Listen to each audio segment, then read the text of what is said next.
Welcome to Tenor Tech, where I solve the problems you didn't even know you had. You'll start by verifying a few necessities.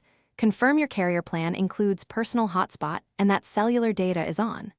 Once done, open Settings Cellular to check data and then Settings Personal Hotspot to toggle it on. You should also pick a strong, memorable password. This protects your data and connected devices. Make sure Wi-Fi and Bluetooth are enabled for easy pairing.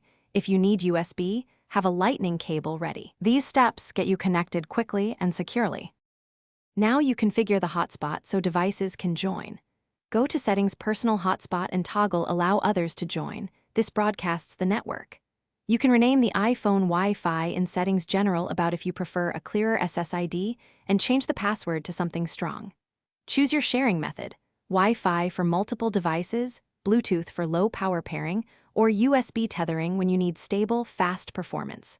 Once set, watch the status bar to see client icons and connection strength. To finish, connect a device.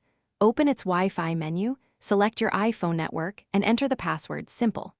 Once connected, check the iPhone status bar to confirm active connections and monitor data usage in Settings Cellular so you don't hit limits. If a device won't join, first toggle Personal Hotspot off and on, then try restarting Wi-Fi or Bluetooth on both devices. If that fails, reset network settings. This clears saved networks and often resolves stubborn pairing issues quickly. Thanks for watching. Subscribe to keep your life in tune.